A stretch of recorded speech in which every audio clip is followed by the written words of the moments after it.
Oh, udah masuk. Hakim. Hadirin disilakan duduk kembali.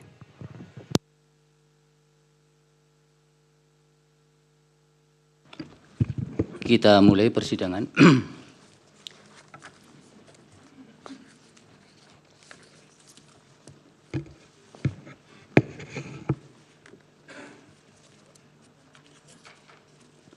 Persidangan perkara nomor 1 dan nomor 2, garis miring PHPU titik pres, garis datar 22 Romawi, garis miring 2024 dibuka dan persidangan dinyatakan terbuka untuk umum.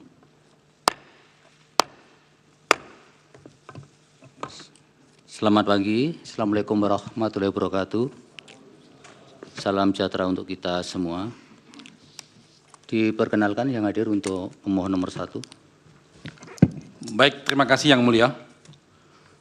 Mohon izin kami memperkenalkan saat ini alhamdulillah hadir langsung pemohon Bapak Anies Rashid Baswedan, SH MBP PhD. Hadir juga Dr. Honoris Causa Dr. Andes Haji Muhaimin Iskandar, MSI. Kapten kami yang membanggakan Marskal Madia Purnawirawan M. Sogi SS MM. Dari kuasa hukum hadir Dr. Herman Kadir SH MHum, Dr. Haji Bambang Wijayanto SH MSc, Dr. Refli Harun SH MH LLM, Sugito SH MH, Zaid Musafi SH MH, Dr. Ahmad Yani SH MH, Ahmad Wakil Kamal SH MH, Zainuddin Baru SH MH, Anang Zubaidi SH MH, Yance Aswin SH, dan saya sendiri Ari Yusuf Amir. Terima kasih Yang Mulia. Baik, terima kasih Pak Ari. Dari pemohon 2, silakan Pak. Terima kasih Yang Mulia. Kami juga hadir full tim Yang Mulia. Saya ingin mulai memperkenalkan prinsipal yang hadir pada kesempatan ini. Di sebelah kiri saya Haji Ganjar Pranowo SH. Kemudian Profesor Dr. Haji Muhammad Mahfud ya, SH. Dari tim kuasa hukum Yang Mulia hadir Saudara Dr. Magdir Ismail. Kemudian Profesor Dr. Henry Yosodiningrat, SH. Kemudian Dr. TM Lutfi Yazid. Kemudian Saudara Ahmad Yulianto Nurmansah, SH. Kemudian Dr. Vincentius Mendrova, SH. Lantas Dr. Muhammad Rashid Ridho. Kemudian Dr. Duke Arif. 9 Ignatius Andi, Sarjana Hukum. 10 Anissa Ismail BA, LLM. 11 Damian Agatha Juvens. 12 Tama Satria Langkun. Dan saya sendiri Todung Mulya Lubis. Terima kasih Yang Mulia. Baik, terima kasih Pak Mulia. Dari termohon silakan. Terima kasih Yang Mulia. Prinsipal langsung hadir Ketua KPU dan beliau akan memperkenalkan anggota KPU lainnya. Majelis yang kami hormati, anggota KPU hadir, Saudara Muhammad Afifuddin, Saudara Idam Kholik, Saudara Agus Melas, Saudara Betty Epsilon Idrus, Saudara Parsada Harahap, dan saya sendiri Hasyim Asyari. Terima kasih. Kuasa hukum yang hadir Yang Mulia, Muhammad Ruliandi, Imam Munandar, Edo Irmansyah, Wildan Sukoya, dan saya sendiri Hifdil Alim Yang Mulia. Terima kasih. Baik, terima kasih. Dari pihak terkait silakan. Terima kasih Yang Mulia. Dari pihak terkait yang hadir pada kesempatan ini adalah Profesor Dr. Oto Hasibuan di sebelah kanan saya, Dr. Fahri Bahmid di sebelah kanan saya, kemudian Saudara Maulana Bungaran, SHMH, kemudian Profesor Dr. Otto Cornelis Kaligis, kemudidan Dr. Hotman Paris Hutapea, Dr. Nikolai Aprilindo,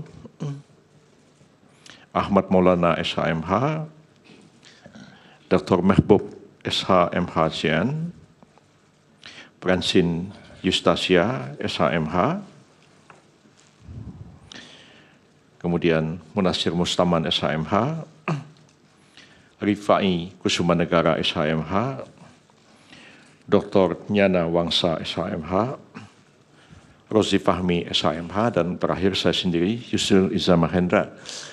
Kedua pasangan prinsipal tidak hadir pada kesempatan ini, Yang Mulia. Terima kasih. Baik, terima kasih Pak Yusril. Dari Bawaslu silakan. Terima kasih Yang Mulia. Assalamualaikum warahmatullahi wabarakatuh. Selamat pagi, salam sejahtera.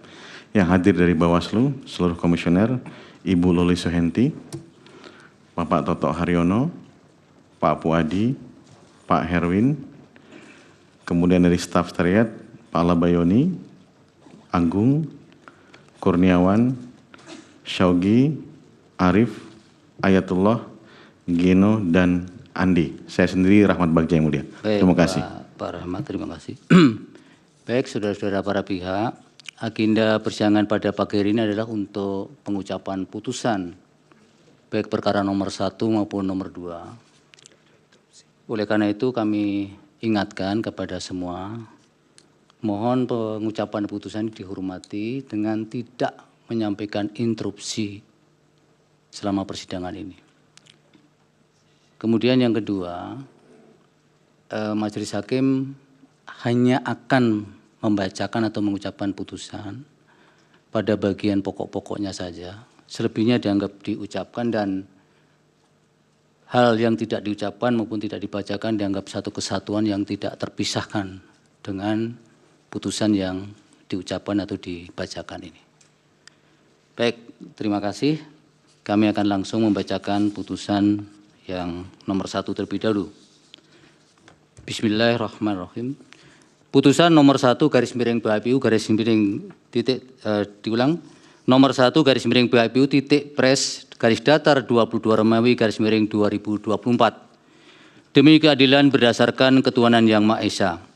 Mahkamah Konstitusi Republik Indonesia yang mengadili perkara konstitusi pada tingkat pertama dan terakhir menjatuhkan putusan dalam perkara perselisihan hasil pemilihan umum presiden dan wakil presiden tahun 2024 yang diajukan oleh 1 nama Haji Anies Rashid Baswedan PhD, alamat Jalan Lebak Bulus 2 Romawi dalam nomor 42 RT 006 RW 004 Cilandak Barat, Cilandak, Jakarta Selatan. 2 nama Dr. Haunis Kausa H.A. Muhaimin Iskandar, alamat Jalan Kemang Raya nomor 129 RT 003 RW 002 Bangka Mampang Perapatan, Jakarta Selatan. Pasangan calon presiden dan wakil presiden dalam pemilihan umum presiden dan wakil presiden tahun 2024 nomor urut 1. Dalam hal ini berdasarkan surat kuasa khusus nomor 13 dan seterusnya 2024 dianggap dibacakan bertanggal 21 Maret 2024 memberi kuasa kepada Dr. Ari Yusuf Amir SH MH dan kawan-kawan. Kesemuanya adalah advokat yang tergabung pada Tim Hukum Nasional Anies Baswedan dan Muhaimin Iskandar atau Tim Hukum Nasional Amin yang beralamat di Yusuf Bolding, beralamat di Mampang Square Tower A, Unit 42, Lantai 4, Jalan Mampang Perapatan nomor 88, Jakarta Selatan, dari daerah khusus Ibu Kota Jakarta, baik bersama-sama atau sendiri-sendiri bertindak untuk dan atas nama pemberi kuasa. Selanjutnya disebut sebagai pemohon. Terhadap 1. Komisi Pemilihan Umum berkedudukan di Jalan Imam Bonjol nomor 29 Menteng, Jakarta Pusat. Dalam hal ini berdasarkan surat kuasa khusus nomor 44 dan seterusnya dianggap dibacakan tahun 2024 bertanggal 26 Maret 2024 memberi kuasa kepada Muhammad Afifuddin STHI MSI dan kawan-kawan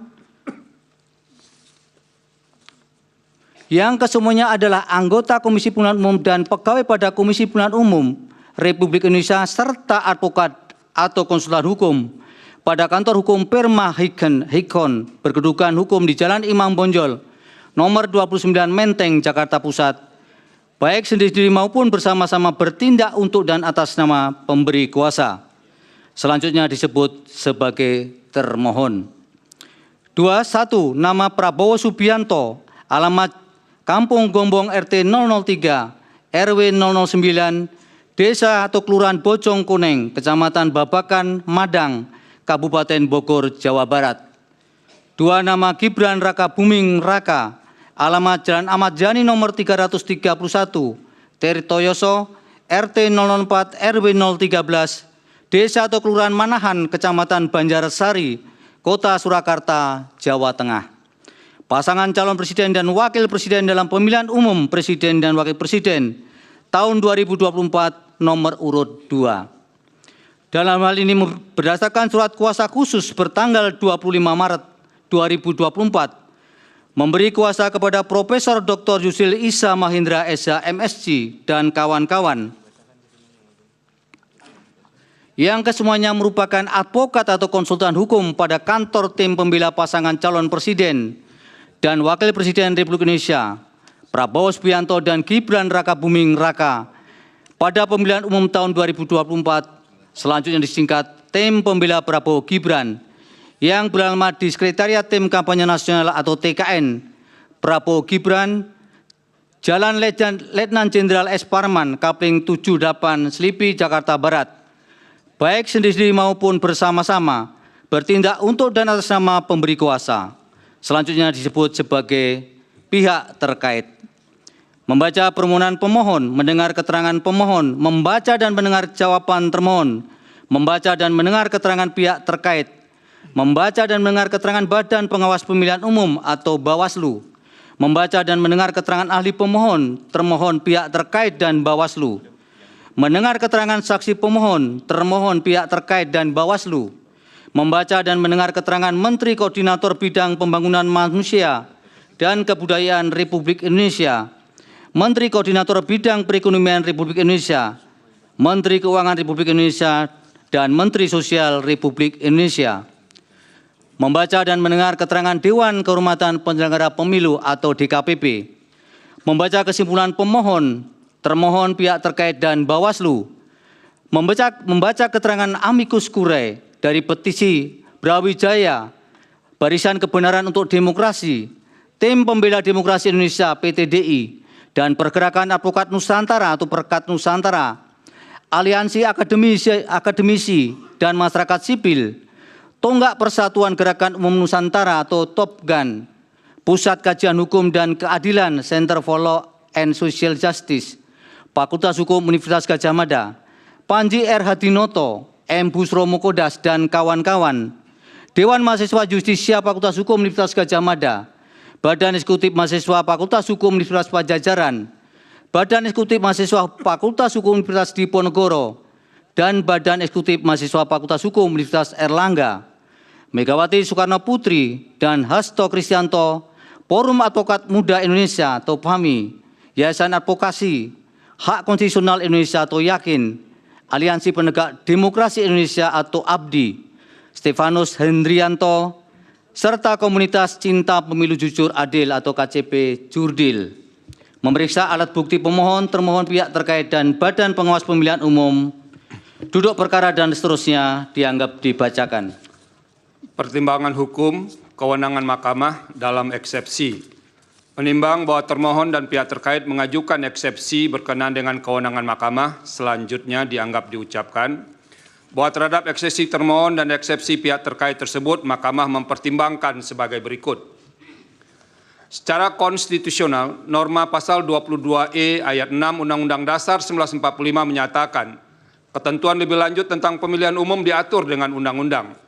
Sesuai dengan perintah pasal 22E ayat 6 Undang-Undang Dasar 1945 dimaksud, kontestasi pemilu 2024 diatur dengan Undang-Undang Nomor 7 Tahun 2017 tentang pemilihan umum sebagaimana telah diubah dengan Undang-Undang Nomor 7 Tahun 2023 tentang penetapan peraturan pemerintah pengganti Undang-Undang Nomor 1 Tahun 2022 tentang perubahan atas Undang-Undang Nomor 7 Tahun 2017 tentang Pemilihan Umum menjadi Undang-Undang.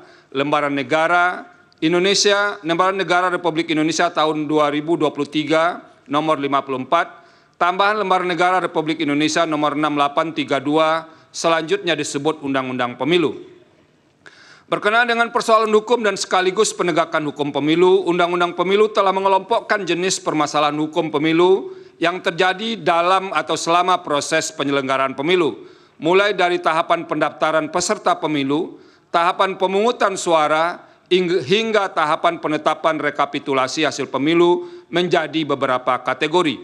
Pertama, pelanggaran pemilu yang meliputi pelanggaran kode etik, pelanggaran pemilu, dan pelanggaran administratif pemilu, vide pasal 456 Undang-Undang pasal 456 sampai dengan pasal 465 Undang-Undang Pemilu.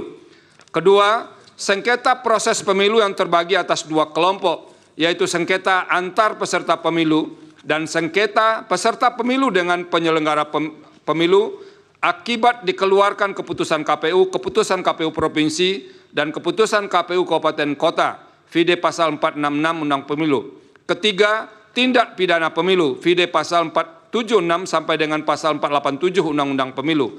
Keempat, perselisihan hasil pemilu, vide pasal 473 sampai dengan pasal 475 Undang-Undang Pemilu.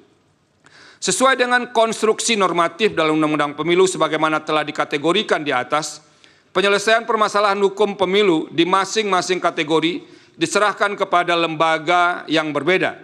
Dalam hal ini pelanggaran ihwal kode etik penyelenggara pemilu, baik yang dilakukan oleh anggota KPU maupun anggota Badan Pengawas Pemilihan Umum atau Bawaslu, diselesaikan oleh Dewan Kehormatan Penyelenggara Pemilu atau DKPP, vide pasal 457 ayat 1 Undang-Undang Pemilu. Sementara itu penyelesaian permasalahan hukum terkait dengan pelanggaran administratif pemilu, termasuk yang terjadi secara terstruktur, sistematis dan masif menjadi kewenangan Bawaslu, vide pasal 461 ayat 1 Undang-Undang Pemilu.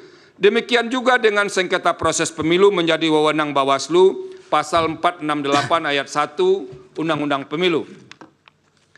Adapun sengketa proses pemilu yang berkaitan dengan A, verifikasi partai politik peserta pemilu, B, penetapan daftar calon tetap anggota Dewan Perwakilan Rakyat atau DPR, Dewan Perwakilan Daerah atau DPD, Dewan Perwakilan Rakyat Daerah atau DPRD Provinsi dan DPRD Kabupaten Kota, dan C, penetapan pasangan calon presiden dan wakil presiden berada dalam kewenangan Bawaslu. Berkaitan dengan kewenangan tersebut, bila mana tidak menerima putusan Bawaslu, kontestan pemilu dapat mengajukan sengketa proses pemilu ke Pengadilan Tata Usaha Negara atau PT-UN, vide pasal 470 Undang-Undang Pemilu. Selanjutnya terkait dengan penyelesaian tindak pidana pemilu menjadi kewenangan Bawaslu, Kepolisian, dan Kejaksaan Agung yang tergabung dalam Sentra Penegakan Hukum Terpadu atau Gakumdu, vide pasal 486 Undang-Undang Pemilu. Terakhir, penyelesaian perselisihan antara KPU dengan peserta pemilu mengenai penetapan perolehan suara hasil pemilu anggota DPR, DPD, dan DPRD secara nasional, dan penetapan perolehan suara hasil pemilu presiden dan wakil presiden menjadi kewenangan Mahkamah Konstitusi, vide pasal 474 dan pasal 475 Undang-Undang Pemilu. Kewenangan konstitusional Mahkamah Konstitusi untuk menyelesaikan perselisihan hasil pemilu pada tingkat pertama dan terakhir yang putusannya bersifat final diatur dalam pasal 24C ayat 1 Undang-Undang Dasar 1945. Selain itu, kewenangan Mahkamah Konstitusi juga diatur dalam Undang-Undang Pemilu sebagaimana disebutkan di atas dan juga berdasarkan pasal 10 ayat 1 huruf D Undang-Undang Nomor 24 Tahun 2003 tentang Mahkamah Konstitusi sebagaimana telah diubah terakhir dengan Undang-Undang Nomor 7 Tahun 2020 tentang perubahan ketiga atas Undang-Undang Nomor 24 Tahun 2003 tentang Mahkamah Konstitusi. Lembaran Negara Republik Indonesia tahun 2020 nomor 216, tambahan Lembaran Negara Republik Indonesia nomor 6554, selanjutnya disebut Undang-Undang MK. Dan pasal 29 ayat 1 huruf D Undang-Undang nomor 48 tahun 2009 tentang kekuasaan kehakiman, lembaran negara dan seterusnya dianggap dibacakan. Artinya, semua pengaturan tersebut merupakan delegasi dari norma konstitusi in casu pasal 24C ayat 1 Undang-Undang Dasar 1945. Dari ketiga undang-undang di atas, Undang-Undang MK dan Undang-Undang Kekuasaan Kehakiman menggunakan frasa memutus perselisihan tentang hasil pemilihan umum, sebagaimana frasa yang termaktub dalam pasal 24C ayat 1 Undang-Undang Dasar 1945.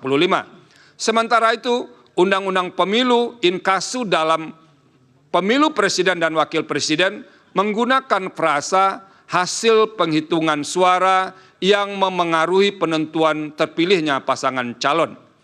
Terlepas dari adanya perbedaan tersebut, menurut Mahkamah, kewenangan untuk menyelesaikan perselisihan hasil pemilu presiden dan wakil presiden tidak dapat dilepaskan dari kewajiban konstitusional Mahkamah Konstitusi sebagai peradilan konstitusi yang harus memastikan penyelenggaraan pemilu tidak melanggar azas-azas pemilu yang bersifat langsung, umum, bebas, rahasia, jujur, adil, dan berkala sebagaimana ditentukan dalam pasal 22E ayat 1 Undang-Undang Dasar 1945. Artinya, secara konstitusional, Undang-Undang Dasar 1945 mengandung semangat yang menghendaki penyelenggaraan pemilu yang berkeadilan, demokratis, dan berintegritas. Bahwa salah satu kunci untuk mewujudkan penyelenggaraan pemilu yang berkeadilan, demokratis, dan berintegritas tersebut adalah penegakan hukum pemilu dalam rangka mengukuhkan legitimasi hasil pemilu.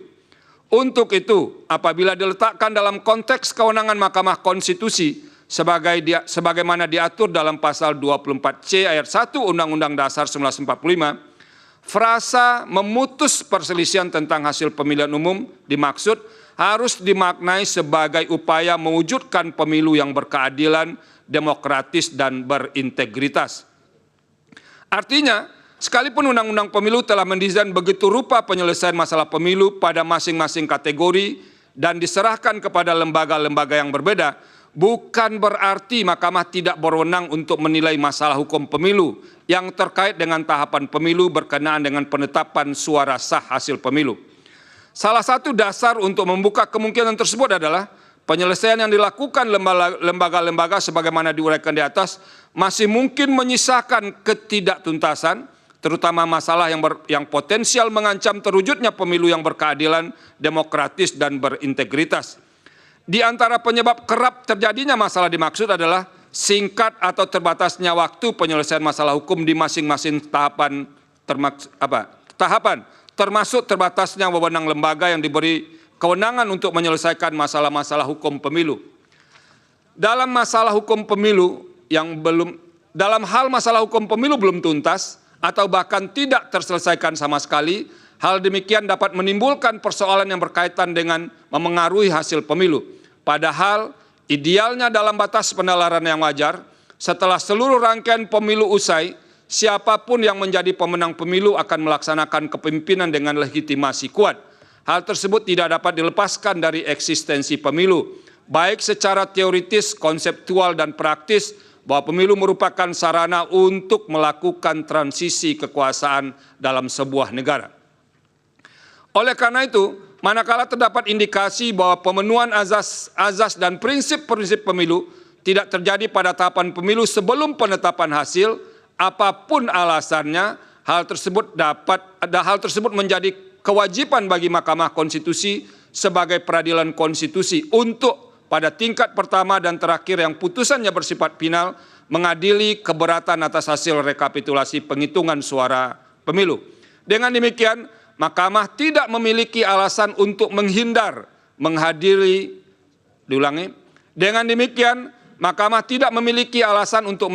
mengadili masalah hukum pemilu yang berkaitan dengan tahapan pemilu berkenaan dengan penetapan suara sah hasil pemilu, sepanjang hal demikian memang terkait dan berpengaruh terhadap hasil perolehan suara peserta pemilu. Bahwa paradigma sebagaimana diuraikan di atas telah menjadi pendirian Mahkamah sejak menangani perselisihan hasil pemilu presiden dan wakil presiden 2004 hingga pemilu presiden dan wakil presiden 2019. Misalnya, dalam putusan Mahkamah Konstitusi nomor 01 PHPU strip pres strip 16 Romawi strip 2019 yang diucapkan dalam sidang pleno terbuka untuk umum pada tanggal 26 Juni 2019 berkenaan dengan paradigma dimaksud pada paragraf pada halaman 1813 sampai 1815 paragraf 3.11 putusan aku Mahkamah antara lain mempertimbangkan sebagai berikut dan seterusnya dianggap diucapkan. Berdasarkan pertimbangan hukum dan kutipan putusan di atas, telah jelas bahwa Mahkamah dalam melaksanakan kewenangan sebagaimana dimaksud dalam pasal 24C ayat 1 Undang-Undang Dasar 1945 tidak hanya sebatas mengadili angka-angka atau hasil rekapitulasi penghitungan suara, tetapi juga dapat menilai hal-hal lain yang berkaitan dengan tahapan pemilu berkenaan dengan penetapan suara sah hasil pemilu. Namun demikian, terlepas dari pendirian di atas, Mahkamah perlu menegaskan sebagai lembaga yang memiliki kewenangan konstitusional untuk memutus perselisihan tentang hasil pemilihan umum sebagaimana termaktub dalam pasal 24C ayat 1 Undang-Undang Dasar 1945 sebenarnya tidak tepat dan tidak pada tempatnya apabila Mahkamah dijadikan tumpuan untuk menyelesaikan semua masalah yang terjadi selama penyelenggaraan tahapan pemilu. Apabila tetap diposisikan untuk menilai hal-hal lain, sama saja dengan menempatkan Mahkamah sebagai keranjang sampah untuk menyelesaikan semua masalah yang berkaitan dengan pemilu di Indonesia. Dalam hal ini, lembaga yang telah diberikan kewenangan untuk menyelesaikan pemilu seperti Bawaslu, Gakumdu, harus melaksanakan kewenangannya secara optimal demi menghasilkan pemilu yang jujur dan adil serta berintegritas. Selain itu, lembaga politik seperti DPR tidak boleh lepas tangan, sehingga sejak awal harus pula menjalankan fungsi konstitusionalnya, seperti fungsi pengawasan dan menggunakan hak-hak konstitusional yang melekat pada jabatannya, seperti hak interpelasi, hak angket, dan hak menyatakan pendapat, guna memastikan seluruh tahapan pemilu dapat terlaksana sesuai dengan pasal 22E ayat 1 Undang-Undang Dasar 1945. Penegasan demikian diperlukan karena Mahkamah hanya memiliki waktu yang terbatas, inkasu 14 hari kerja, untuk memutus perselisihan tentang hasil pemilihan umum. Berdasarkan uraian pertimbangan hukum di atas, eksepsi termohon dan eksepsi pihak terkait yang pada intinya menyatakan Mahkamah tidak berwenang mengadili permohonan akuo dikarenakan pemohon tidak mendalilkan perselisihan hasil suara pemilihan presiden dan wakil presiden berupa penghitungan secara kuantitatif, melainkan mendalilkan pelanggaran kualitatif yang bersifat terstruktur, sistematis, dan masif, adalah eksepsi yang tidak beralasan menurut hukum. Dengan demikian, Mahkamah berwenang mengadili permohonan akuo. Tenggang waktu pengajuan permohonan dalam eksepsi. Menimbang bahwa sebelum mempertimbangkan lebih lanjut tenggang waktu pengajuan permohonan, Mahkamah akan mempertimbangkan terlebih dahulu eksepsi pihak terkait mengenai tenggang waktu pengajuan permohonan. Selanjutnya dianggap diucapkan bahwa pemohon mengajukan permohonan penyelesaian perselisihan hasil pemilu terhadap penetapan perolehan suara hasil pemilu presiden dan wakil presiden tahun 2024 ke Mahkamah pada tanggal 21 Maret 2024 pukul 00.58 WIB berdasarkan akta pengajuan permohonan pemohon nomor 01/01 garis miring AP3/Pres garis miring PAN.MK garis miring 03 2024 bertanggal 21 Maret 2024. Dengan demikian, permohonan pemohon diajukan masih dalam tenggang waktu sebagaimana ditentukan pasal 74 ayat 3 Undang-Undang MK, pasal 475 ayat 1 Undang-Undang Pemilu, dan pasal 7 ayat 2 PMK 4 2023 sebagaimana telah diubah dengan PMK 2 2024. Berdasarkan pertimbangan hukum di atas, eksepsi pihak terkait mengenai pengajuan permohonan pemohon telah melewati tenggang waktu adalah tidak beralasan menurut hukum. Dengan demikian, permohonan pemohon masih dalam tenggang waktu. Kedudukan hukum pemohon dalam eksepsi. Menimbang bahwa sebelum mempertimbangkan lebih lanjut kedudukan hukum pemohon, Mahkamah akan mempertimbangkan terlebih dahulu eksepsi pihak terkait yang pada pokoknya menyatakan pemohon tidak memiliki kedudukan hukum untuk mengajukan permohonan akuo. Eksepsi tersebut selanjutnya dianggap diucapkan.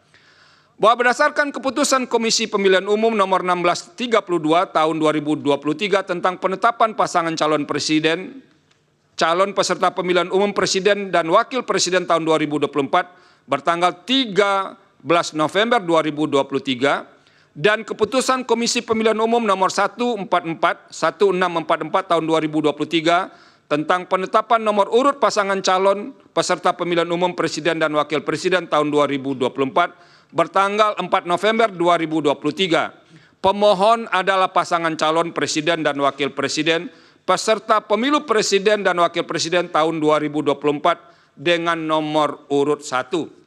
Berdasarkan pertimbangan hukum di atas, eksepsi pihak terkait mengenai kedudukan hukum pemohon adalah tidak beralasan menurut hukum. Dengan demikian, pemohon memiliki kedudukan hukum untuk mengajukan permohonan aku. Menimbang bahwa oleh karena Mahkamah berwenang untuk mengadili permohonan aku dan permohonan pemohon diajukan masih dalam tenggang waktu yang ditentukan pasal 74 ayat 3 Undang-Undang MK, pasal 475 ayat 1 Undang-Undang Pemilu, dan pasal 7 ayat 2 PMK 4 2023, sebagaimana telah diubah dengan PMK 2 2024, serta pemohon memiliki kedudukan hukum untuk mengajukan permohonan, selanjutnya Mahkamah akan mempertimbangkan eksepsi termohon mengenai pokok permohonan aku. Dalam eksepsi, menimbang bahwa terhadap permohonan pemohon, termohon mengajukan eksepsi yang pada pokoknya menyatakan format permohonan tidak sesuai dengan pedoman penyusunan permohonan. Eksepsi demikian seterusnya dianggap diucapkan. Termohon juga mengajukan eksepsi pada pokoknya menyatakan dalil-dalil permohonan pemohon merupakan dalil yang tidak jelas dan kabur. Selanjutnya dianggap diucapkan. Menimbang bahwa terhadap eksepsi termohon mengenai permohonan tidak sesuai dengan pedoman penyusunan permohonan yang diatur dalam PMK 4 2023, sebagaimana telah diubah dengan PMK 2 2024, dan permohonan pemohon tidak jelas atau kabur, setelah dicermati secara saksama, menurut Mahkamah, eksepsi tersebut secara substansial telah berkaitan dengan pokok permohonan, sehingga eksepsi yang demikian merupakan keberatan yang tidak terkait dengan persoalan-persoalan syarat formil dan oleh karenanya harus dinyatakan tidak beralasan menurut hukum. Menimbang, maaf diulangi, dinyatakan tidak beralasan menurut hukum. Menimbang bahwa oleh karena eksepsi termohon terkait dengan pokok permohonan tidak beralasan menurut hukum, selanjutnya Mahkamah akan mempertimbangkan pokok permohonan. Dalam pokok permohonan,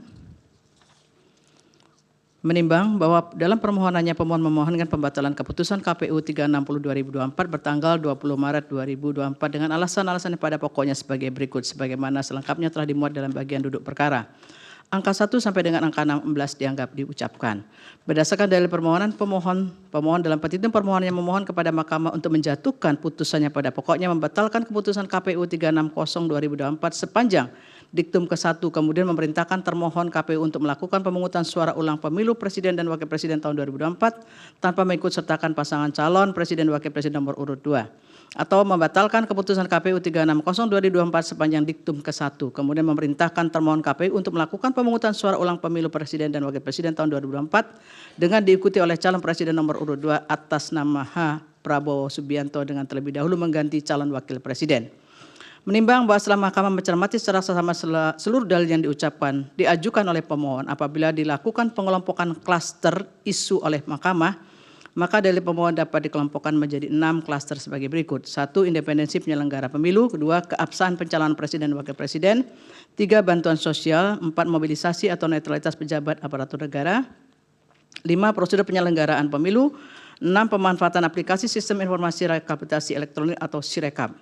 Menimbang bahwa pemohon mendalilkan ihwal independensi penyelenggara pemilu akibat intervensi kekuasaan dalam pengangkatan tim seleksi anggota KPU dan anggota Bawaslu. Selain itu khusus untuk Bawaslu, dalil pemohon perihal independensi penyelenggara pemilu bertumpu pada penilaian banyaknya dugaan pelanggaran pemilu yang tidak ditindaklanjuti oleh Bawaslu sebagai pengawas pemilu di seluruh wilayah Indonesia. Perihal dalil tidak independennya penyelenggara pemilu tersebut, pemohon pada pokoknya menguraikan sebagai berikut. Angka 1 sampai dengan angka 2 dianggap diucapkan. Terhadap dalil tersebut, Mahkamah akan mempertimbangkan masing-masing sebagai berikut. Bahwa pemohon mendalilkan pengangkatan tim seleksi anggota KPU dan anggota Bawaslu oleh Presiden melanggar pasal 22 ayat 3 Junto pasal 118 Undang-Undang Pemilu karena memasukkan unsur pemerintah lebih dari 3 orang. Pemohon mengajukan bukti P19, termohon menyampaikan jawaban dan seterusnya dianggap diucapkan dan mengajukan bukti T4 dan bukti T16. Pihak terkait memberikan keterangan dan seterusnya dianggap diucapkan serta mengajukan 2 orang saksi yaitu Ahmad Doli Kurnia Tanjung dan Suprianto. Setelah Mahkamah memeriksa dengan sesama dalil pemohon aku, jawaban termohon, keterangan pihak terkait, dan bukti-bukti yang diajukan serta fakta hukum yang terungkap dalam persidangan, Mahkamah mempertimbangkan sebagai berikut. Bahwa penyelenggaraan pemilu secara langsung oleh rakyat merupakan sarana untuk mewujudkan kedaulatan rakyat guna menghasilkan pemerintahan yang demokratis berdasarkan Pancasila dan Undang-Undang Dasar 1945. Berkenaan dengan pemilu secara konstitusional, pasal 22E ayat 1 UUD 1945 mengatur secara eksplisit asas penyelenggaraan pemilu, yaitu langsung, umum, bebas, rahasia, jujur, adil, dan dilaksanakan secara berkala setiap 5 tahun sekali. Untuk mewujudkan penyelenggaraan pemilu dimaksud pasal 22E ayat 5 UUD 1945 menentukan bahwa pemilu diselenggarakan oleh sebuah komisi pemilihan umum bersifat nasional tetap dan mandiri. Dalam perkembangannya frase sebuah komisi pemilihan umum tersebut bermetamorfosis menjadi 3 lembaga, yaitu KPU, Bawaslu, dan DKPP. Video pasal 1 angka 7 Undang-Undang Pemilu. Sebagai bagian dari desain untuk mewujudkan asas-asas pemilu sebagaimana termaktub dalam pasal 22E ayat 1 UUD 1945, dalam menyelenggarakan pemilu, penyelenggara pemilu harus berintegritas, profesional, dan akuntabel. Bahwa sebagai penyelenggara pemilu secara konstitusional, ketiga lembaga dimaksud diposisikan sebagai lembaga mandiri. Secara doktriner, suatu lembaga dikatakan mandiri atau independen. Salah satu persyarat yang harus dipenuhi adalah proses pengisian anggota tidak dilakukan atau diisi oleh satu lembaga negara saja. Misalnya diisi oleh eksekutif atau legislatif saja. Perkembangan pengisian keanggotaan lembaga mandiri atau independen dalam sistem ketatanegaraan Indonesia telah mengadopsi atau menerima doktrin dimaksud. Buktinya secara normatif proses pengisian anggota KPU dan anggota Bawaslu dilakukan dengan melibatkan presiden atau eksekutif dan DPR legislatif. Video pasal 22 sampai dengan pasal 26 Undang-Undang Pemilu. Bahwa sekalipun presiden menjadi salah satu lembaga yang terlibat dalam proses seleksi calon anggota KPU dan calon anggota Bawaslu, namun presiden tidak begitu saja melakukan atau menunjuk sendiri calon anggota KPU dan calon anggota Bawaslu.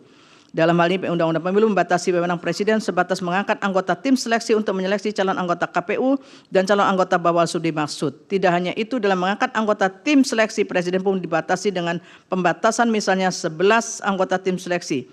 Hanya 3 orang yang berasal dari unsur pemerintah. Sementara itu 4 orang yang berasal dari unsur akademisi dan 4 orang lainnya atau dari unsur masyarakat. Bahkan nama-nama calon yang akan diajukan presiden ke DPR hanya sebatas nama-nama yang dihasilkan oleh tim seleksi. Artinya wewenang presiden dapat dikatakan terbatas dalam proses pengisian calon anggota KPU dan calon anggota Bawaslu. Begitu pula dengan DPR, sekalipun merupakan salah satu lembaga yang terlibat dalam proses seleksi, DPR hanya dapat menyeleksi dengan cara melaksanakan uji kelayakan dan kepatutan fit and proper test. Dari nama-nama calon yang diajukan oleh presiden berasal dari hasil tim seleksi. Dalam kaitan dengan proses fit and proper test tersebut harus dilakukan secara profesional, transparan, dan dihindari kemungkinan adanya hal-hal yang bersifat transaksional yang dapat mengancam independensi penyelenggara pemilu. Bahwa berkaitan dengan dalil pemohon mengenai independensi atau kemandirian penyelenggara pemilu yang didalilkan oleh pemohon tidak independen atau tidak mandiri dengan mendasarkan kepada argumentasi terdapat 4 orang anggota tim seleksi berdasar dari unsur pemerintah, bukan 3 orang sebagaimana yang dinyatakan dalam pasal 22 ayat 1 huruf A, Yungto pasal 118 Undang-Undang Pemilu. Berkenaan hal tersebut, setelah Mahkamah memeriksa dengan seksama bukti-bukti yang diajukan dan fakta hukum yang terungkap dalam persidangan, Kepres 120P tahun 2021 tidak mencantumkan unsur dari 11 anggota tim seleksi dimaksud. Setelah membaca nama-nama anggota tim seleksi yang tercantum dalam Kepres 120P tahun 2021, Mahkamah tidak dapat menilai bahwa jumlah yang berasal dari unsur pemerintah lebih dari 3 orang. Terlebih tidak terdapat bukti yang meyakinkan bagi Mahkamah bahwa nama-nama yang didalilkan oleh pemohon benar-benar merupakan unsur pemerintah atau sebaliknya lebih pada pertimbangan nama-nama tersebut dipilih karena kapasitas yang mereka miliki untuk menjadi tim seleksi calon anggota KPU dan calon anggota Bawaslu. Termasuk dalam ini Pungki Indarti yang menjabat sebagai salah seorang anggota Kompolnas. Apabila ditelusuri lebih jauh hasil proses seleksi calon anggota Kompolnas, Pungki Indarti dipilih menjadi anggota Kompolnas merupakan wakil dari unsur tokoh masyarakat. Terlepas dari hal tersebut, ketika pengumuman tim seleksi calon anggota KPU dan calon anggota Bawaslu, Mahkamah tidak menemukan fakta adanya keberatan dari DPR berkenaan dengan komposisi anggota tim seleksi dimaksud. Padahal sebagian dari fraksi DPR yang merupakan kepanjangan tangan partai politik pendukung pemohon yang sepertinya dapat mengajukan keberatan sejak awal. Andaipun benar terdapat unsur pemerintah melebihi 3 orang, kuat non, sulit bagi Mahkamah menemukan korelasi antara jumlah tersebut dengan independensi anggota KPU atau anggota Bawaslu dalam menjalankan tugasnya menyelenggarakan pemilu. Terlebih sulit pula bagi Mahkamah untuk menemukan korelasi jumlah unsur tim seleksi tersebut dengan perolehan suara pasangan calon presiden dan wakil presiden pemilu 2024. bahwa berdasarkan uraian pertimbangan hukum di atas, dalil pemohon ihwal pengangkatan tim seleksi anggota KPU dan anggota Bawaslu oleh Presiden melanggar pasal 22 ayat 3 Undang-Undang Pemilu karena memasukkan unsur pemerintah lebih dari 3 orang adalah tidak beralasan menurut hukum. Bahwa selanjutnya ihwal dalil pemohon berkenaan dengan Bawaslu tidak menindaklanjuti dugaan pelanggaran pemilu yang dilakukan pasangan calon nomor urut 2 dengan alasan kurang bukti material tanpa disertai keterangan atau informasi bukti apa yang dimaksud dalil pemohon tersebut. Selain itu, beberapa laporan terhadap dugaan pelanggaran dilakukan pasangan calon nomor urut 2 tidak ditindaklanjuti oleh Bawaslu dan Bawaslu tidak memberitahukan kekurang lengkapan dari laporan yang diajukan. Pemohon mengajukan bukti P20, bukti P22 sampai dengan bukti P30. Pihak terkait memberikan keterangan dan seterusnya dianggap diucapkan dan mengajukan bukti PT13A dan seterusnya tertulis hingga bukti PT16A. Bawaslu menyampaikan keterangan dan seterusnya dianggap diucapkan dan bukti PK9 dan seterusnya dianggap diucapkan serta Ali Muhammad Al-Hamid. Setelah mahkamah memeriksa dengan sesama dalil pemohon, keterangan pihak terkait dan bukti-bukti yang diajukan, keterangan Bawaslu beserta bukti-bukti dan ahli yang diajukan dan fakta hukum yang terungkap dalam persidangan, maka mempertimbangkan sebagai berikut. Bahwa terhadap laporan-laporan yang didalilkan pemohon berdasarkan keterangan Bawaslu dan fakta hukum yang terungkap dalam persidangan terdapat keterangan dan dokumen bukti mengenai tindak lanjut Bawaslu. Pada pokoknya Bawaslu telah menunjukkan dalam bukti-buktinya bahwa setiap laporan yang disebutkan pemohon dalam dalilnya telah ditanggapi, baik dengan adanya pemberitahuan tidak diregistrasi karena tidak memenuhi syarat formil atau syarat material ataupun tidak memenuhi unsur pelanggaran pemilu.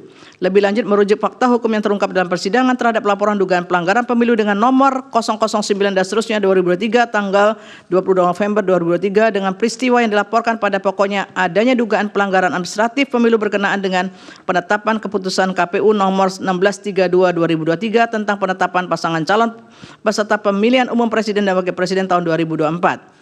Tanggal 14 November 2023 yang lemah secara formil karena didasarkan pada peraturan KPU nomor 23 tahun 2023, video bukti PK22. Selain itu berdasarkan hasil kajian awal dugaan pelanggaran pemilu dalam laporan nomor 009 dan seterusnya 2023 yang pada pokoknya disimpulkan laporan aku memenuhi syarat formil namun tidak memenuhi syarat material laporan dugaan pelanggaran pemilu karena pokok laporan aku tidak dapat dikategorikan sebagai pelanggaran administrasi pemilu sehingga tidak diregistrasi dengan alasan tidak memenuhi syarat material. Bahwa selanjutnya Bawaslu menyampaikan surat nomor 900 dan seterusnya 2003 perihal pemberitahuan status laporan pada tanggal 23 November 2003. Begitu pula dengan laporan dugaan pelanggaran pemilu nomor 010/2023 pada tanggal 21 November 2023. Peristiwa yang dilaporkan pada pokoknya dugaan pelanggaran pemilu atas ditetapkannya keputusan KPU 1632/2023 dengan alasan KPU telah menerima pendaftaran bakal pasangan calon presiden dan wakil presiden yang tidak sesuai dengan PKPU 19/2023.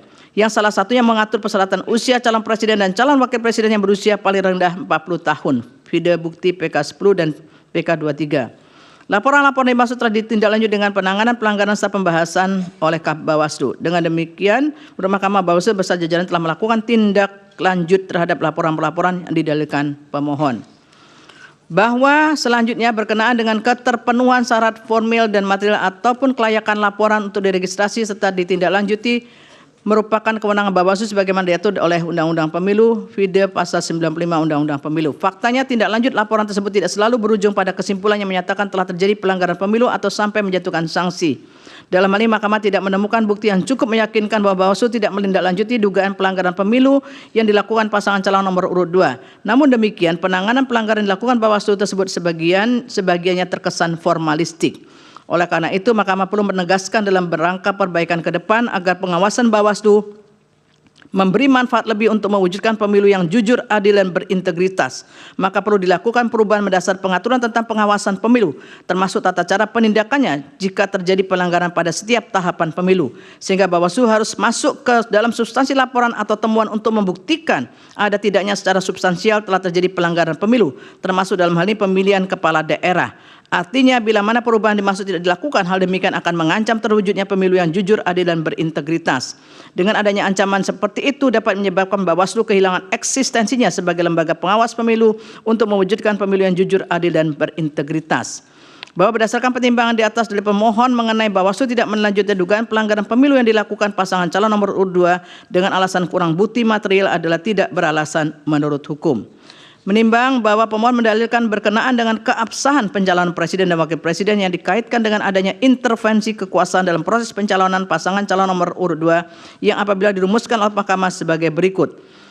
Termohon sengaja menerima pencalonan pasangan calon nomor 2 dan seterusnya dianggap diucapkan. Serta mengajukan bukti P9, bukti P10 dan seterusnya dianggap diucapkan, serta ahli Bambang Eka Cahya Widodo dan Ridwan serta 2 saksi yaitu Arif Patrawijaya dan Mirza Zulkarnain.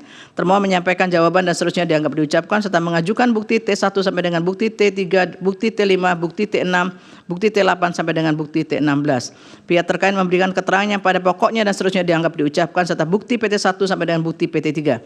Bawaslu menyampaikan keterangan pada pokoknya dan seterusnya dianggap diucapkan, serta mengajukan bukti PK9 dan seterusnya dianggap diucapkan. DKPP juga telah menyampaikan keterangan yang pada pokoknya dan seterusnya dianggap diucapkan.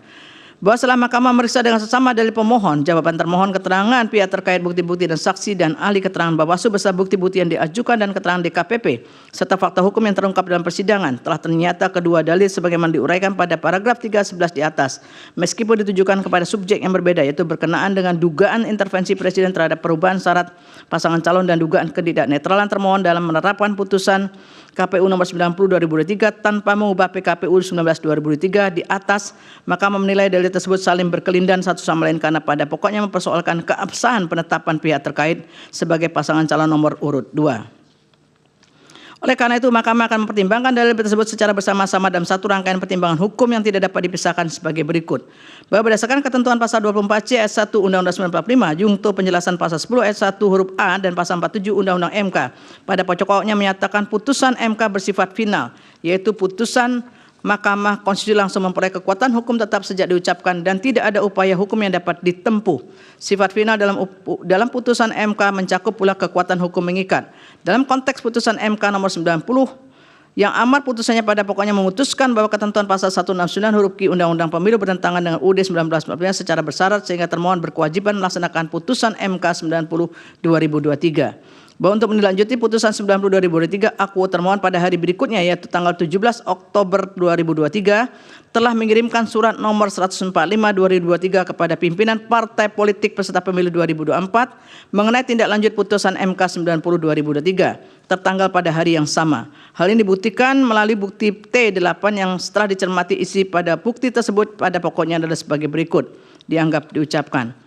Berkenaan dengan hal tersebut perlu Mahkamah tegaskan bahwa berdasarkan hukum acara setelah Mahkamah mengucapkan putusan perkara konstitusi wajib mengirim salinan putusan kepada para pihak dalam perkara tersebut. Dalam hal ini salinan putusan MK nomor 90 2003 yang telah memberikan penafsiran konstitusional terhadap syarat pada pasal 169 huruf Q Undang-Undang Pemilu selain disampaikan kepada pemohon perkara aku juga disampaikan kepada DPR, DPD, Presiden dan Mahkamah Agung sebagai pihak yang dianggap bertanggung jawab dalam menerapkan putusan MK atau menerapkan penafsiran atas perubahan norma apapun sebagai implikasi dari putusan MK. Hal ini sesuai dengan pasal 59 ayat 1 Undang-Undang MK yang menyatakan dan seterusnya dianggap diucapkan. Bahwa ketentuan tersebut kemudian diperluas dalam pasal 80 ayat 1 PMK 2 2021 yang menyatakan dan seterusnya dianggap diucapkan. Bahwa dalam hal ini tidak ada perintah agar salinan putusan Mahkamah disampaikan segera kepada partai politik peserta pemilu atau partai politik yang berpotensi dapat mengajukan bakal pasangan calon dalam pemilu presiden dan wakil presiden tahun 2024. Sementara itu putusan MK 90 2023 diucapkan pada waktu tahapan pendaftaran bakal pasangan calon presiden dan wakil presiden dan termohon selaku penyelenggara pemilu sejatinya merupakan pihak yang bertanggung jawab dalam menerapkan persyaratan dan tata cara pendaftaran pasangan calon sebagaimana diatur dalam undang-undang termasuk syarat yang telah ditafsirkan oleh Mahkamah. Oleh karena itu, atas dasar fakta hukum tersebut apabila dikaitkan dengan tindakan termohon mengirim surat nomor 1145 diulangi nomor 1145 2023 kepada pimpinan partai politik peserta pemilu 2024 menunjukkan adanya inisiatif dari termohon untuk memberitahukan segera perubahan penafsiran salah satu syarat untuk menjadi pasangan calon dan dalam pemilu presiden dan wakil presiden tahun 2024 kepada setiap pihak yang dianggap berpotensi menjadi stakeholders dalam penerapan norma tersebut. In kasu pihak-pihak yang akan mengusulkan pasangan calon presiden atau wakil presiden dalam pemilu presiden dan wakil presiden tahun 2024. Surat tersebut ditujukan kepada pimpinan partai politik peserta pemilu tahun 2024 sehingga menurut penilaian wajar seluruh partai politik tersebut dapat mengajukan calon dan persyaratan yang sama. Oleh karena itu Mahkamah dapat memahami tindakan termohon dalam membuat dan menyerahkan surat aku sebagai salah satu tindakan segera menerapkan putusan MK 90 2023. Bahwa selanjutnya pada tanggal yang sama, yaitu tanggal 17 Oktober 2003, termohon mengeluarkan keputusan KPU nomor 1378 tahun 2003 tentang pedoman teknis pendaftaran, verifikasi dan penetapan pasangan calon presiden dan wakil presiden dalam pemilihan umum tahun 2024. Dalam konsideran menimbang keputusan aku menyatakan sebagai berikut diucapkan. Bahwa dalam konsideran menimbang tersebut menunjukkan termohon telah menerbitkan keputusan KPU 1378/2003 sebagai pedoman teknis yang akan digunakan oleh bakal pasangan calon dalam menerapkan maksud pasal 66 PKPU 19/2003, di mana PKPU tersebut belum dilakukan perubahan karena proses perubahannya wajib berkonsultasi dengan DPR. Sedangkan pada saat itu DPR sedang dalam masa reses. Selain itu, termohon secara tegas menyatakan dalam konsideran menimbang mengenai adanya penafsiran baru sebagaimana telah diputus oleh Mahkamah dalam putusan Mahkamah Konstitusi nomor 90/2003. Oleh karena itu, termohon dalam melaksanakan tahapan pendaftaran, verifikasi dan penetapan calon telah mempedomani pedoman PKPU 19/2003 dengan penerapan yang telah sesuai dengan putusan MK 90/2023. Bahwa dari fakta hukum dalam persidangan pula, didapat fakta pada tanggal 23 Oktober 2023, termohon telah mengajukan surat permohonan konsultasi kepada DPR dengan nomor 129 dan seterusnya mengenai konsultasi penyesuaian peraturan KPU berdasarkan putusan Mahkamah Konstitusi nomor 90 tahun 2023. Pengajuan surat tersebut diberikan di saat DPR sedang menjalani reses sehingga rapat konsultasi tersebut tidak dapat diagendakan. Bahwa selanjutnya pada tanggal 25 Oktober 2023 termohon telah menerima berkas pendaftaran pasangan calon Prabowo Gibran berdasarkan PKPU 19 tahun 2023, di mana dalam pasal 29 ayat 1 PKPU aku menyatakan bahwa KPU menerima pendaftaran bakal calon pasangan calon pada masa pendaftaran. Berkenaan dengan hal tersebut, lampiran 1 PKPU 19 2023 aku telah menentukan bahwa tahapan pendaftaran bakal calon diawali pada tanggal 19 Oktober tahun 2023 dan diakhiri pada tanggal 25 Oktober tahun 2023, di mana waktu itu proses pemeriksaan kesehatan dan verifikasi dialokasikan mulai dari tanggal 26 Oktober 2023 hingga tanggal 12 November tahun 2023. Selanjutnya termohon pada tanggal 13 November 2023 menetapkan pasangan calon presiden dan wakil presiden tahun 2024 dan pada tanggal 14 November tahun 2023 melakukan pengundian serta penetapan nomor urut pasangan calon tersebut.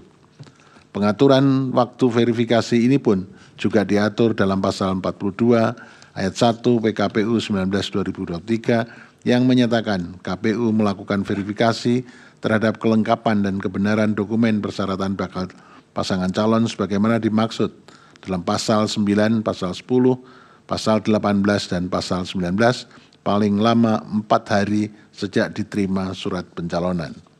Bahwa berdasarkan fakta-fakta tersebut, meskipun termohon selaku penyelenggara pemilu berkewajiban menerapkan putusan Mahkamah Konstitusi yang dapat mempengaruhi norma berkenaan dengan proses pencalonan presiden dan wakil presiden tahun 2024, namun demikian termohon juga terikat dengan jadwal dan tahapan yang telah ditetapkan sebagaimana diuraikan di atas. Tahapan pencalonan dan verifikasi hanyalah sebagian dari keseluruhan tahapan pemilu presiden dan wakil presiden, di mana setelah tahapan pencalonan, termohon harus melaksanakan tahapan berikutnya seperti tahapan masa kampanye dan tahapan lainnya sebagaimana telah diatur dalam lampiran PKPU nomor 3 tahun 2022 tentang tahapan dan jadwal penyelenggaraan pemilihan umum. Bergesernya salah satu tahapan dan jadwal penyelenggaraan pemilu dapat berimplikasi pada bergesernya tahapan dan jadwal berikutnya. Tahapan dan jadwal penyelenggaraan pemilu sebagaimana telah ditetapkan tersebut juga telah mengakomodir adanya alokasi waktu untuk kemungkinan pemilu presiden dan wakil presiden putaran kedua. Dalam hal ini termohon ketika melaksanakan fungsinya dalam menyelenggarakan salah satu tahapan pemilu haruslah berhati-hati agar perubahan tahapan apapun tidak secara signifikan mengganggu jadwal atau tahapan berikutnya. Oleh karena itu, Mahkamah memandang termohon terikat kepada jadwal yang telah ditetapkan. Sementara itu, dengan urgensi yang sama, harus juga melakukan penyesuaian persyaratan sebagaimana telah diputuskan oleh putusan Mahkamah Konstitusi nomor 90 tahun 2023. Meskipun demikian, seyogianya termohon juga tetap mengupayakan perubahan PKPU sesuai dengan proses sebagaimana yang ditentukan oleh peraturan perundangan, termasuk berkonsultasi dengan DPR. Bahwa berkenaan dengan hal tersebut, pada tanggal 31 Oktober tahun 2023, termohon telah melakukan konsultasi dengan DPR dan pemerintah terkait usulan rancangan perubahan PKPU nomor 19 tahun 2023. Hal ini terdapat dalam isi surat KPU nomor 4.338 dan seterusnya tahun 2023 bertanggal 1 November tahun 2023 perihal permohonan harmonisasi rancangan peraturan KPU tentang perubahan atas peraturan Komisi Pemilihan Umum nomor 19 tahun 2023 tentang pencalonan peserta pemilihan umum presiden dan wakil presiden, yang di dalamnya antara lain mengatakan bahwa termohon telah melaksanakan konsultasi dengan DPR dan pemerintah melalui rapat dengar pendapat atau RDP pada hari Selasa 31 Oktober tahun 2023.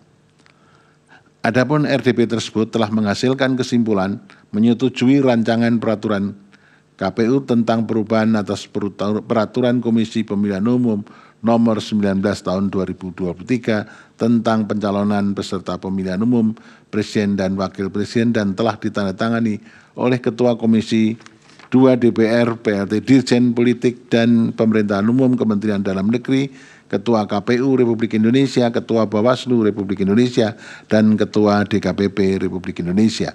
Bukti yang sama juga menunjukkan bahwa pada tanggal 31 Oktober 2023 tersebut telah diadakan RDP Komisi 2 DPR RI dengan Kementerian Dalam Negeri, KPU RI, Bawaslu RI, dan DKPP RI yang di dalamnya antara lain telah menyetujui rancangan peraturan KPU tentang perubahan atas PKPU 19 2023 vide bukti T8. Artinya dalam RDP tersebut seluruh fraksi di DPR menyetujui rancangan perubahan PKPU 19 2023. Fraksi yang dimaksud adalah representasi partai politik yang semuanya menjadi peserta pemilu tahun 2024, di mana masing-masing partai tersebut berhak dan memiliki potensi untuk mencalonkan pasangan calonnya dalam pemilihan presiden dan wakil presiden tahun 2024 sepanjang memenuhi ketentuan Undang-Undang Pemilu. Secara faktual, tidak terdapat satupun bukti yang menunjukkan adanya partai politik yang menolak atau memberi catatan atas perubahan PKPU 19 tahun 2023. Bahwa lebih lanjut, berkenaan dengan kewajiban termohon untuk berkonsultasi dengan DPR dalam penyusunan PKPU, Mahkamah telah menegaskan dalam putusan Mahkamah Konstitusi nomor 92 tahun 2016 yang diucapkan dalam sidang pleno terbuka untuk umum 10 Juli tahun 2017 dan putusan Mahkamah Konstitusi nomor 78 tahun 2022 yang diucapkan dalam sidang pleno terbuka untuk umum pada tanggal 29 September tahun 2002 yang dalam pertimbangannya antara lain menyatakan dan seterusnya dianggap telah diucapkan bahwa pertimbangan hukum tersebut menegaskan konsultasi dengan DPR merupakan salah satu syarat wajib bagi termohon untuk melakukan perubahan PKPU, sekalipun hasil konsultasi bersifat tidak mengikat termohon. Di satu sisi termohon harus menunggu hasil konsultasi dengan DPR untuk melakukan perubahan PKPU, namun di sisi yang lain tenggat waktu pendaftaran pasangan calon sudah harus ditutup pada tanggal 25 Oktober tahun 2023 agar termohon dalam melanjutkan tahapan pemilu tahun 2024. Bahwa berkenaan dengan hal itu pula, pada tanggal 1 November tahun 2023, termohon bersama Direktur Jenderal Peraturan Perundangan, Kementerian Hukum dan Hak Asasi Manusia melakukan harmonisasi rancangan peraturan Komisi Pemilihan Umum tentang perubahan atas peraturan Komisi Pemilihan Umum. Hal ini didasarkan atas permintaan termohon yang dibuktikan melalui bukti T8 berupa surat KPU nomor 4.338 dan seterusnya tahun 2023 bertanggal 1 November tahun 2023 perihal permohonan harmonisasi rancangan peraturan KPU tentang perubahan atas peraturan Komisi Pemilihan Umum nomor 19 tahun 2023 tentang pencalonan peserta